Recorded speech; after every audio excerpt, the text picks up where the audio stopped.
રાજ્યની grant in add કોલેજમાં ફરજ બજાવતા 1500 જેટલા શૈક્ષણિક અને બિન શૈક્ષણિક કર્મચારીઓ માટે આનંદના સમાચાર છે।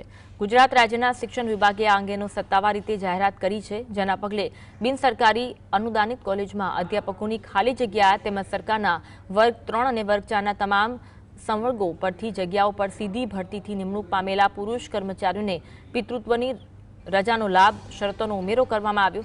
રાજ્યમાં અમદાવાદ, વડોદરા, રાજકોટ, સુરત સહિતના જિલ્લાઓમાં આવેલી સાયન્સ, કોમર્સ, આર્ટ્સ સહિતની વિદ્યાશાખાની 357 જેટલી બિનસરકારી ગ્રાન્ટીન એડ અનુદાનિત કોલેજો આવેલી છે।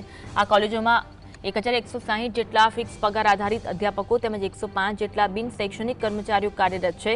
આ બિન સરકારી અનુદાનિત કોલેજમાં ફરજ બજાવતા શૈક્ષણિક બિન શૈક્ષણિક કર્મચારીઓને ફિક્સ પગારના કર્મચારીઓને પિતૃત્વ રજા આપવા બાબતે જરૂરી વિચારણા કરવા ઉચ્ચ શિક્ષણ કમિશનરની કચેરીએ દરખાસ્ત કરી હતી। આ બાબતે સરકારની વિચારણા હેઠળ હતી, જેના અનુસંધાને મહત્વપૂર્ણ શૈક્ષણિક નિર્ણય કરાયો છે।